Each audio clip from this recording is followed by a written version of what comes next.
So here we go. Simple little quick tutorial. If you're working on any of these newer cars, pretty much any car made around the 80s or a little after, you're probably going to have something pretty similar to this in the car. This is your fuel rail. This part is your fuel rail. These are your fuel injectors. That's how you get fuel into the engine on the intake. This will usually be somewhere on the intake after the throttle body. You'll have the throttle body, the intake, and it'll come down through the intake. These will be somewhere in there. I'm not exactly sure where they were on those V6 Fieros. I do not remember exactly, but this is the fuel rail off of a Jeep. So basically just imagine this part over here. That's what you'll find somewhere in the intake. So there should be 6 of these total, and they will look similar to this. So they are, there'll be a little gasket. I'm not sure where I went with it, but 9 times out of 10, this is the way they're retained. You'll see this little clip here like this. All it takes is a simple screwdriver, and you can pop this clip off, send it flying somewhere into the atmosphere, and the injector should simply pull out like so, and you'll have an injector. This wire, since this was cut out of a vehicle that was scrapped, it has the plug still on it. But once it's pulled out, you'll see there have a little O-ring here. This is the end. You can see how dirty, nasty, grimy it looks. This is the end that's down in the intake. This is the end that's probably plugged up on your car.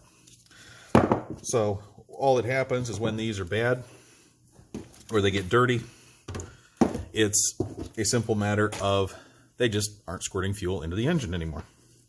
So simply what I do is I just take a couple of little female wire pins, and up on the inside of these things, I don't know if you can even see here if this will focus, but there's 2 little pins inside of there, and it does not matter which way these are connected. This is just a normal 12-volt car battery I have sitting here, and it's the same one that you'll have in your car. You just take a couple of bolts that match it, and they'll stick out like that. But any 12-volt battery will work, because that's all these things are. They're just little 12-volt solenoids. So you take this and you hook it up on either of those, doesn't matter which, and then tap it on the battery to test it. You can hear it. That's all it's supposed to do. So this isn't a working injector, but it may not be pushing fuel properly, even though it is working. So it might be making noise, but that does not mean it is going to be letting fuel pass through, causing a bad start, hard start, or it may not even run at all if it does start.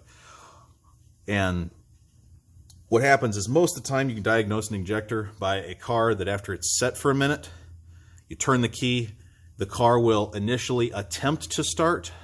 Sometimes it'll start, run for a second, and then it dies. And then if you try to start it again, you get nothing. That's very common for a plugged injector. So what I do is I made this little wire, quick and simple. So you take this, take a piece of hose, find a piece of hose that'll fit over that. I believe this is, what are we? Yeah, 5/16, just, this is high pressure fuel line, but regular 5/16 fuel line, cut about a foot or so of it. Take and, oops, lose my connections here. I'll shove these back in here real quick. Make sure we're not. All right, yep, we're still working. Take this, shove it over the end of the injector, like so. That'll be a pretty firm connection. It's not really going to go anywhere. And then what we'll do from here, make sure these stay in there. They don't like these smaller ones. The injectors for the Fieros look a little different, but we'll take an air hose, just with a normal air chuck on the end of it, and you'll take a can of generic brand, whatever, wherever the heck you get yours, carb cleaner. And what you'll do, you'll take this hose and fill this hose with carb clean.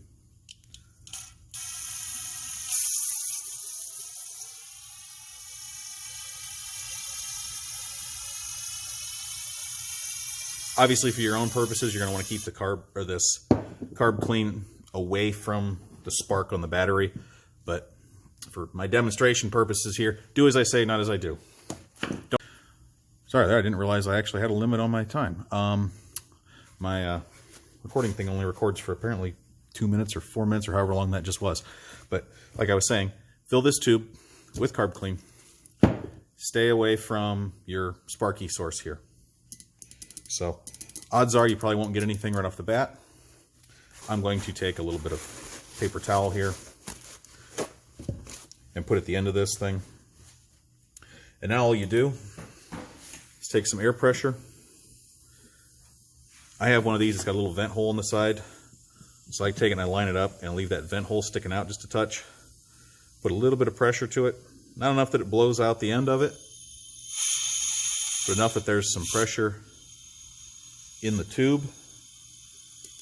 And I tap some injectors you can hold. I don't know if you can see it on the, you should be able to see it on screen there. The injector is peeing a straight little stream of carb clean out at this.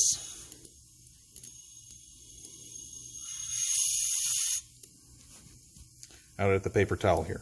If I hold this here, with some pressure, you see a straight little, perfect little stream. That's what you're looking for, is a stream like that coming out of there. Can't see it very well, unfortunately.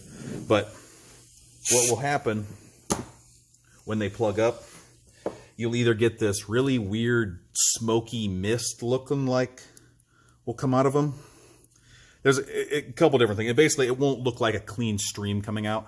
Some injectors, these are very simple ones that are on these Jeeps. It's just a single little single spritzer, so it doesn't look crazy. But some of your newer vehicles as well. This works on any vehicle with independent injectors.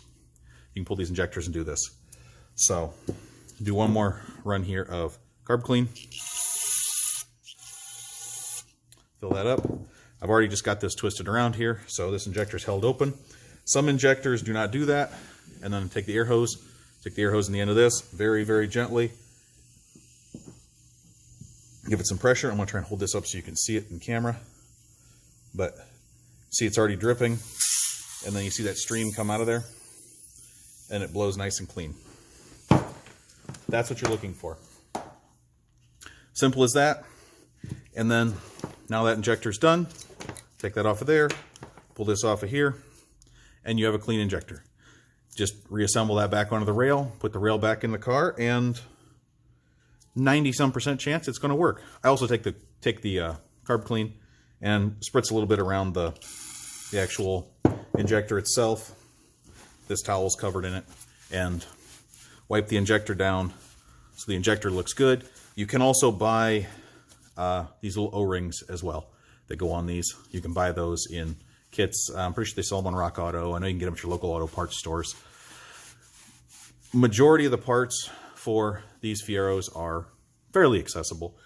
Unless you're in the first generation ones, I believe it was 84s.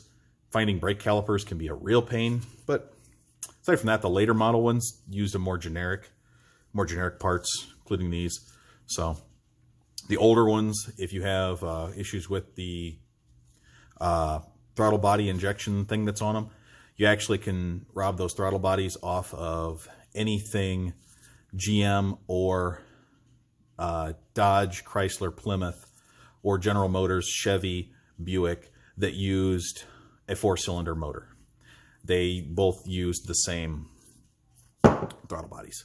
So that's how you clean them out. Simple. If you can get a hold of them, I'd replace these O-rings. Other than that, throw it back together and try it out. Should work.